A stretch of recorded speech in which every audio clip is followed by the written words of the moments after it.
집합 상가 건물 구분 상가 소유자분께서 문의를 해왔습니다. 이분은 이 송파구에 위치한 어느 집합 건물 1층에 101호, 102호, 103호 이렇게 소유하고 있었는데 오랜 기간 공실을 이었다가 최근 제1금융권 은행, 대형 은행 지점이 들어오기로 잠정 합의가 되었습니다. 임대인은 개인이고 임차인은 대형 은행이다 보니까 뭐 정보력이라든지 또 법률 검토 능력이라든지 이제 은행이 조금 더 우위에 있는 상황이 벌어졌죠. 누가 갑인지 누가 을인지 조금은 애매모호한 상황일 것 같기도 하고요. 그리고 그 은행에서 이 표준 임대차 계약서라고 하면서 임대차 계약서 초안을 임대인에게 보내왔습니다. 은행은 이 표준 임대차 계약서 보시고 임대인이 보시고 검토하고 수정할 내용이 있으면 보내주십시오 라는 취지로 보낸 거죠. 양 당사자가 그 내용을 바탕으로 협의해서 협의 결정된 내용으로 계약서 도장을 찍게 될 텐데요. 이 은행에서 보내온 계약서 본문만 해도 무려 한 14페이지 정도 됩니다. 이 개인이 일반인이 제대로 검토하기 쉽지 않겠죠. 그래서 이 임대인께서 저희 임대차 119 찾아오셨고 저희가 은행이 보내준 계약서를 검토를 하고 법률 검토서를 임대인에게 보내드렸습니다. 임대인은 임대차 119에서 만든 법률 검토서를 가지고 은행과 협의를 했고 검토서도 은행에 보내드렸죠. 그리고 은행에서는 임대인이 요구한 내용들을 대부분 수용했고 그 수용한 내용을 바탕으로 임대차 계약서를 수정하고 임대차 계약 체결에 이르게 되었습니다. 오늘은 이 은행에서 제시한 임대차 계약서 내용 중에 은행은 임차인이죠. 임대인인 개인에게 불리한 내용이 어떤 내용이 들어있었는지 어떻게 수정해야 될지에 대해서 설명드리도록 하겠습니다. 이 제1조에서는 계약 내역이라고 해서 임대차 목적물, 보증금, 월차임, 월관리비 등을 기재하고 있고 임대차 기간은 2년으로 이렇게 설정을 했습니다.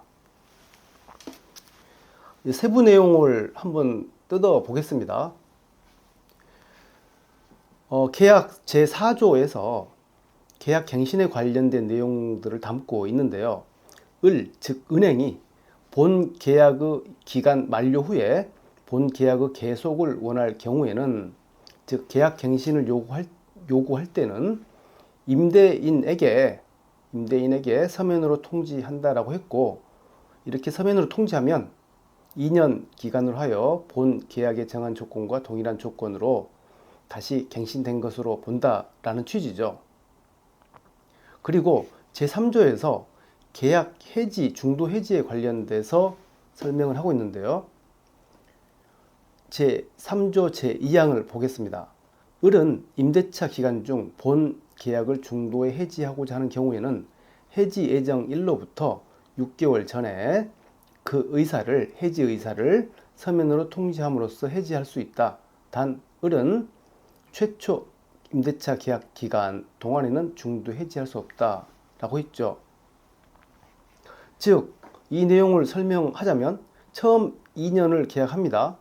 처음 2년 계약할 때는 임차인이든 임대인이든 그 누구도 계약을 중도에 해지할 수 없습니다. 그런데 임차인의 의사로 이렇게 종료 3개월 전에 갱신 요구를 할 경우는 2년이 더 계약이 연장, 재계약되는 거죠. 이때 이렇게 갱신된 계약 기간에는 임차인 을은 해지 예정일로부터 6개월 전에 그 해지 의사를 서면으로 통지함으로써 해지할 수 있다는 것이죠.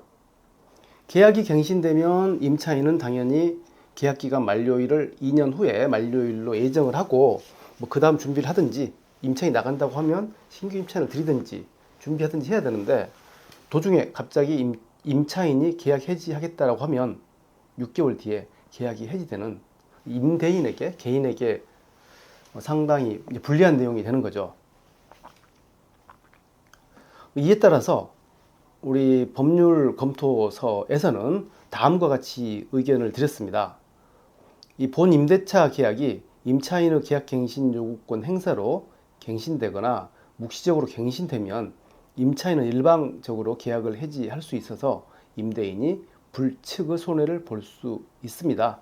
따라서 이 밑줄 친 부분, 진하게 밑줄 친 부분, 이 부분을 삭제하거나 또는 임대차 계약이 연장될 때 계약 기간을 면기한, 계약 기간을 정한 계약서를 작성할 필요가 있다라고 했습니다.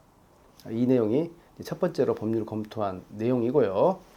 두 번째 내용도 보겠습니다.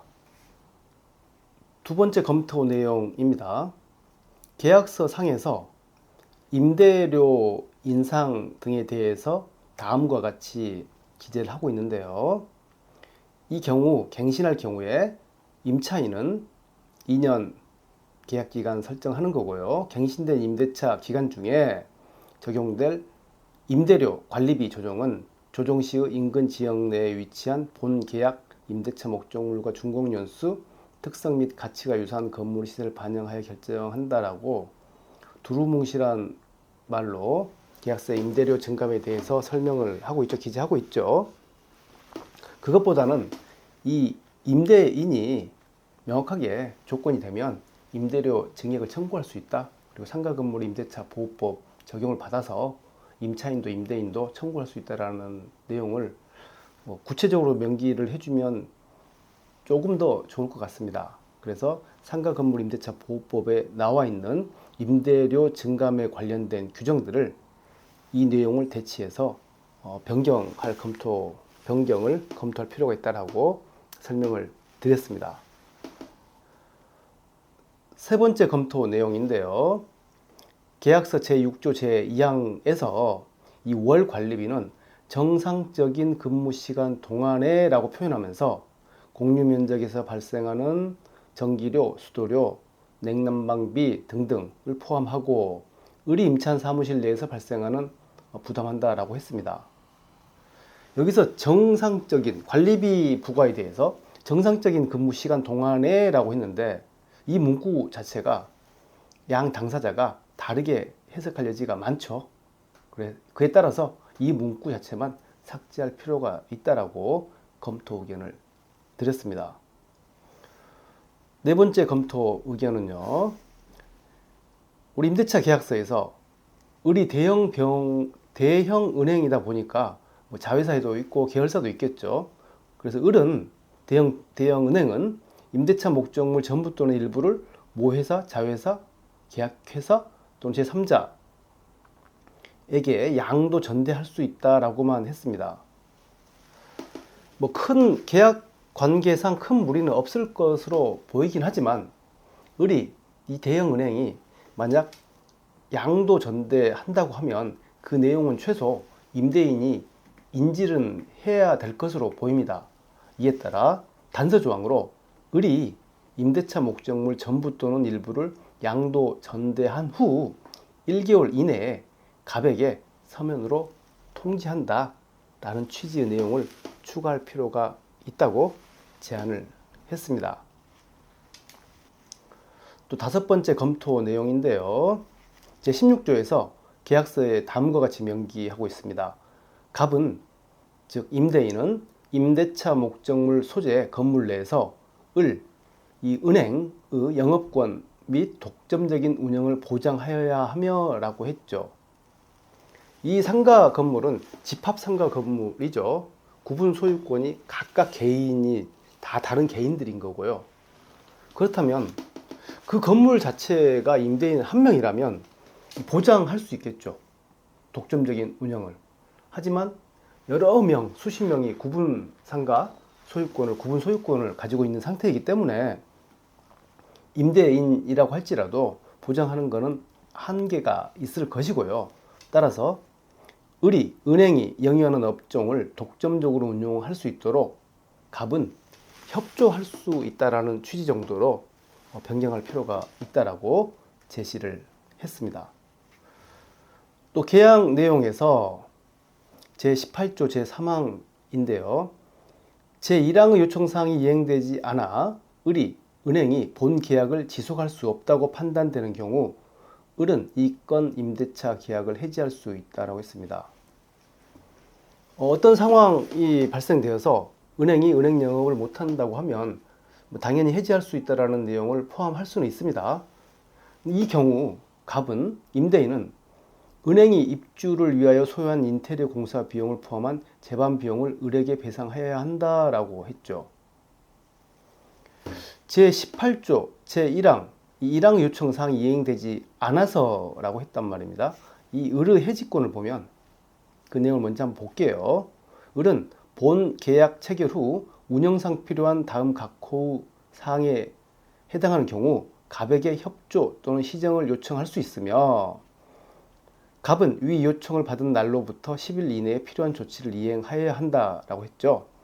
용도 변경, 즉 은행이 입점을 해야 되는데 그에 따른 용도 변경이 필요하다면 용도 변경을 해야 되고 갑의 귀책으로 인한 건물 내 하자로 인해 명백하게 영업 중단이 불가피한 경우 갑 임대인의 하자로 인해서 영업할 수가 없다라고 하면 계약 해지할 수 있다라는 내용이죠. 건물 소방법 위반, 건물 준공 관련 법적 준수사항 불이행 이것도 마찬가지로 내용이 임대인의 의무사항인데 다만 임차인은 대형 은행이고 시스템이 있고 조직을 갖춰져 있단 말입니다.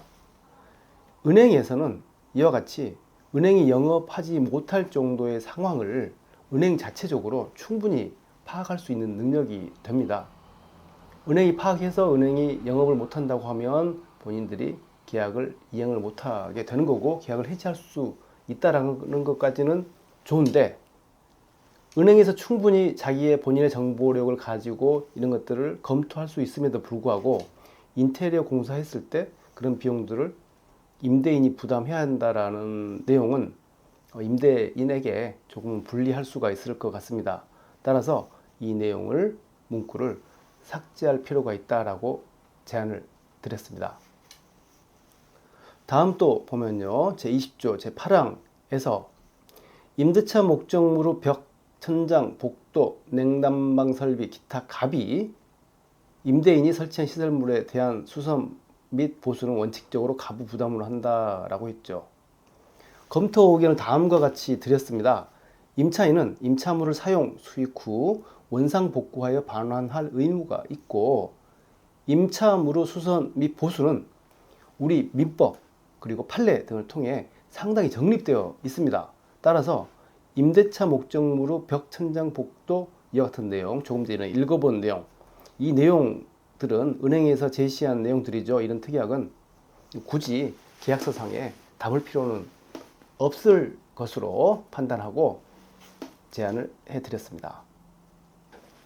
네, 오늘은 개인이 구분상가 소유권자로서 임대인이고 이 대형 은행이 임차인으로서 입점할 때 이 대형 은행에서 제시한 표준 계약서에 대한 적절성 그리고 또 수정할 부분은 어떤 것이 있는지 이 개인인 임대인한테 불리한 내용은 어떤 것들이 있는지에 대해서 살펴봤습니다. 감사합니다.